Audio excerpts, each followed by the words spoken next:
Assalamualaikum warahmatullahi wabarakatuh. Saya Tegar Ali Sustiawan dari kelas 2F mata kuliah Ulumul Quran Midterm Test yang akan membahas sebuah kajian atau sebuah kultum tentang ilmu agama di rumah. Pengajaran anggota keluarga. Mengajar adalah kewajiban. Mengajar adalah kewajiban yang mesti dilakukan oleh pemimpin keluarga. Sebagai realisasi dari perintah Allah Ta'ala,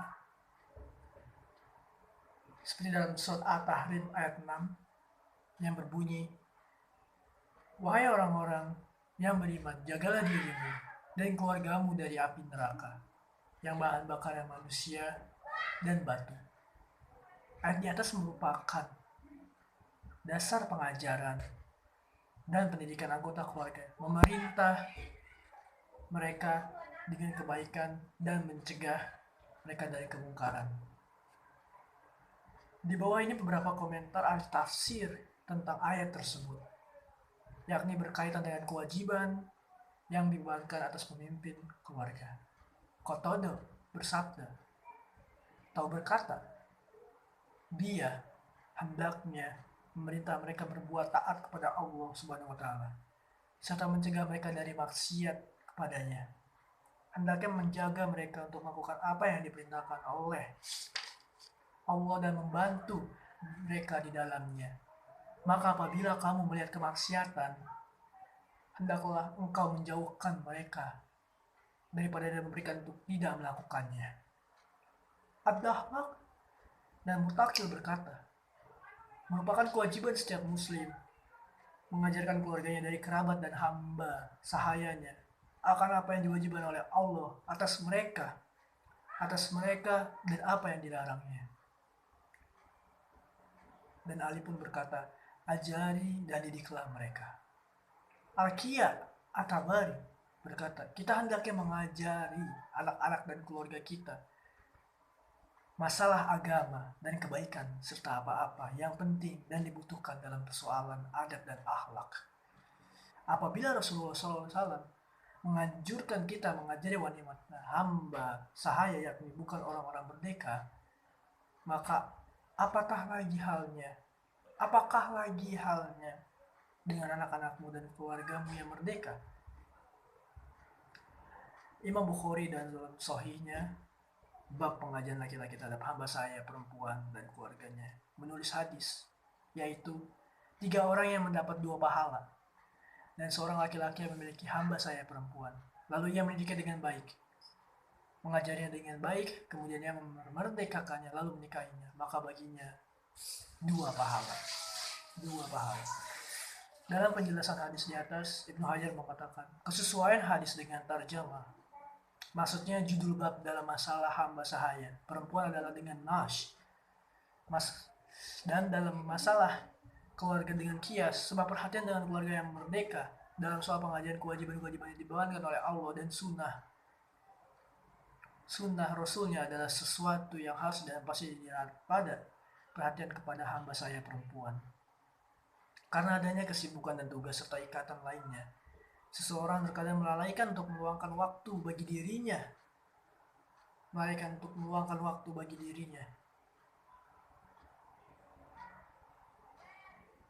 sehingga bisa mengajari keluarganya. Di antara jalan pemecahan dalam persoalan ini yaitu hendaknya ia mengkhususkan suatu hari dalam seminggu sebagai waktu untuk keluarga, bahkan mungkin juga dengan melibatkan kerabat lain untuk menyelenggarakan majelis ilmu di dalam rumah. Ia hendaknya mengumumkan hari tersebut kepada segenap anggota keluarga dan mengajarkan agar menepati dan datang pada hari yang ditentukan tersebut. Bahkan akan lebih efektif dengan menggunakan kata-kata wajib datang, baik kepada dirinya maupun kepada anggota keluarga yang lain. Berikut ini adalah apa yang terjadi pada diri Rasulullah SAW dalam masalah ini. Imam Bukhari berkata, apakah bagi wanita disediakan hari khusus untuk ilmu? Lalu menyetir hadis dari Abu Sa'id Al-Khudri. Para wanita berkata kepada Nabi Muhammad SAW, kami telah dikalahkan kaum laki-laki dalam berkhidmat kepadamu. Karena itu buatlah untuk kami suatu hari darimu. Lalu Rasulullah menjanjikan mereka suatu hari untuk bertemu dengan mereka. Maka Rasulullah menasihati dan membenarkan mereka. Ibnu Hajar berkata, dalam riwayat Sal bin Al-Bisoli dari ayahnya, dari Abu Hurairah mirip dengan kisah ini. Ia berkata, perjanjian kalian di rumah Fulanah. Maka Rasulullah mendatangi mereka dan memberi ceramah kepada mereka. Dari hadis di atas kita bisa mengambil kesimpulan akan pentingnya pengajaran para wanita di rumah-rumah dan mengingatkan pula betapa besar perhatian para sahabat wanita dalam masalah belajar. Juga menunjukkan bahwa mengkonsentrasikan semangat mengajar hanya kepada laki-laki dengan meninggalkan kaum perempuan adalah kelalaian besar bagi para dai dan pemimpin rumah tangga. Sebagai pembaca mungkin berkata, misalnya kita telah meluangkan waktu sehari dalam seminggu dan hal itu telah kita kabarkan pada anggota keluarga kita. Lalu apa yang akan kita berikan dalam pertemuan majelis tersebut dan bagaimanapun memulainya?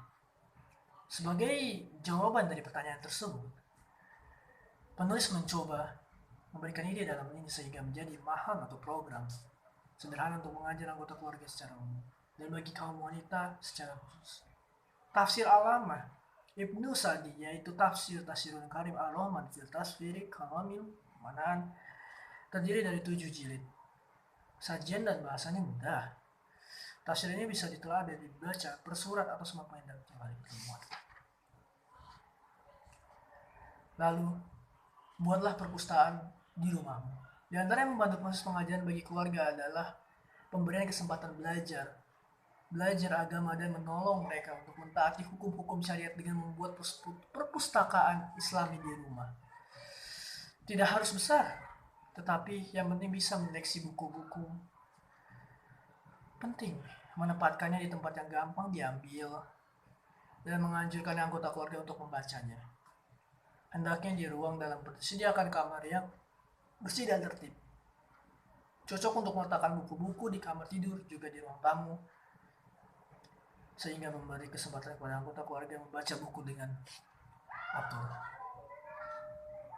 Di antara perpustakaan yang baik dan efisien dan sungguh Allah menyukai yang baik dan efisien adalah hendaknya perpustakaan itu membuat sumber-sumber yang daripadanya bisa dicarikan pembahasan dan pemecahan bagi persoalan bermanfaat untuk anak-anak di sekolah, dan hendaknya pula membuat buku-buku untuk tingkatan yang beragam. Jika buku-buku yang cocok untuk orang dewasa dan anak-anak laki-laki dan perempuan. Jika mampu bisa pula disediakan buku-buku khusus hadiah bagi tamu dan kawan, anak-anak serta pengunjung keluarga dengan memperlihatkan soal cetakan yang menarik, buku yang telah diteliti dan diedit, serta hadis-hadisnya yang telah diperiksa dan diterangkan secara jelas. Untuk mendirikan perpustakaan di rumah, bisa perlu dengan memanfaatkan pameran buku-buku setelah meminta pertimbangan terlebih dahulu kepada orang yang ahli dalam pemegang bukuan. Salah seorang anggota keluarga hendaknya ada yang menata daftar buku sesuai dengan abjad dan judul sehingga akan memudahkan pencarian buku. Sebab terkadang banyak orang yang sedang membaca buku keislaman menanyakan nama-nama buku tersebut pada perpustakaan rumah.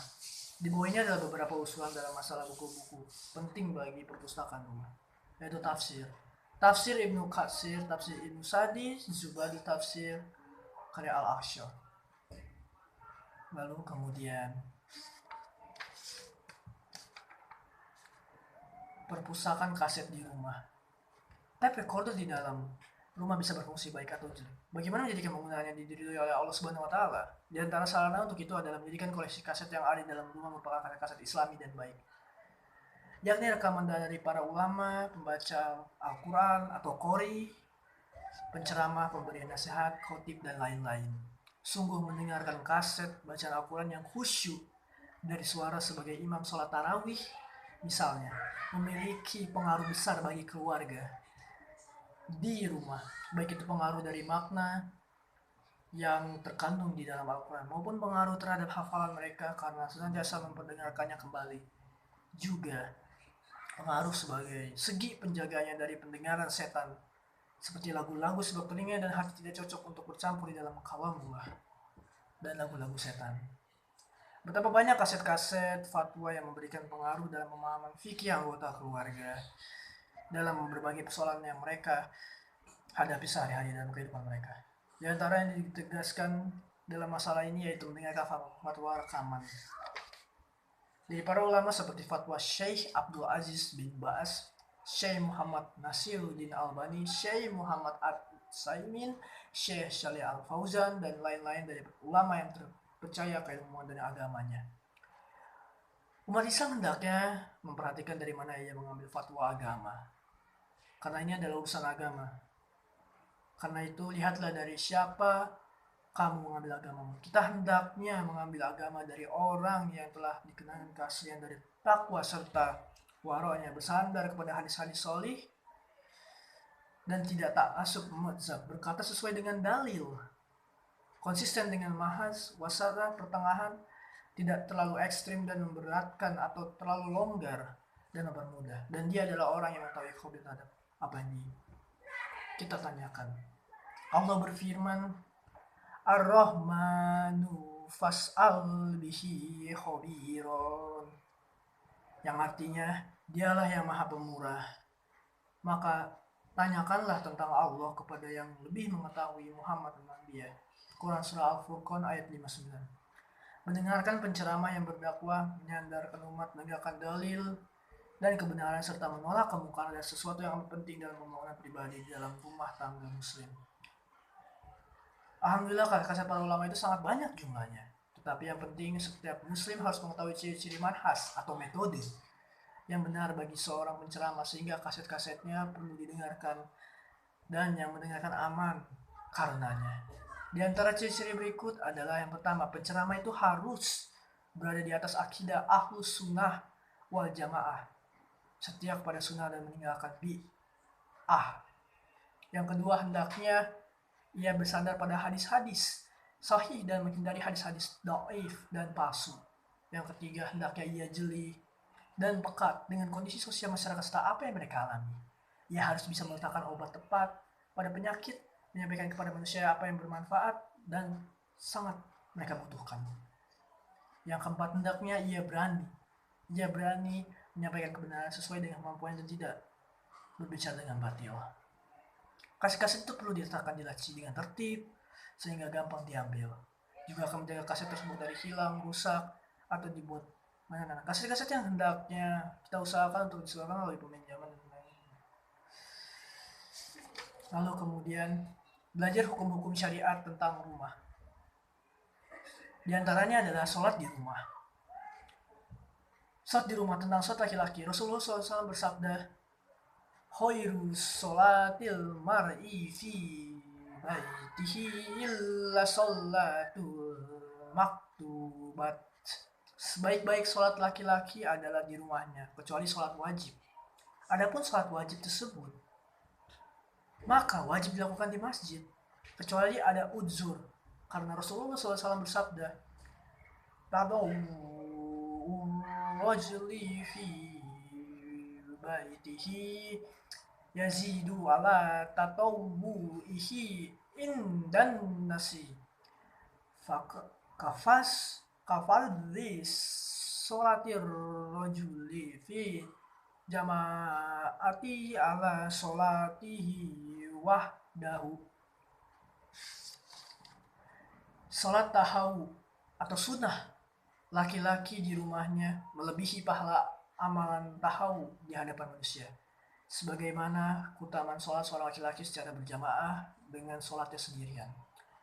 Dan adapun bagi wanita ke dalam tempat sholatnya dari bagian rumahnya, maka semakin utama, sebagaimana sabda Rasulullah SAW, khairu sholatin nasa'i fi khairi buyutihin, sebaik-baik sholat kaum wanita yaitu di bagian paling dalam dari rumahnya, agar orang lain tidak menjadi imam di rumahnya dan tidak boleh duduk seseorang di tempat yang biasa diduduki oleh pemilik rumah kecuali dengan izinnya. Rasulullah SAW bersabda, la yuwamur rajulu fi sultanihi wa la yujlasu ala rifami fatihi fi batihi ila biizni. Tidak boleh seorang laki-laki diimami di wilayah kekuasaannya dan tidak duduki atas kemuliaannya. Tempat duduknya di rumahnya kecuali dengan istrinya atau izinnya. Maksudnya adalah tidak boleh maju untuk menjadi imam atas tuan rumah meski sebetulnya orang lebih baik bacaannya daripadanya. Atau sebetulnya orang yang memiliki kekuasaan seperti tuan rumah atau imam tetap masjid. Demikian pula seseorang tidak boleh duduk di tempat khusus tuan rumah baik itu kursi atau kasur kecuali dengan izinnya. Ya, terima kasih untuk kultum malam ini. Saya Tegar Ali Setiawan. Wassalamualaikum warahmatullahi wabarakatuh.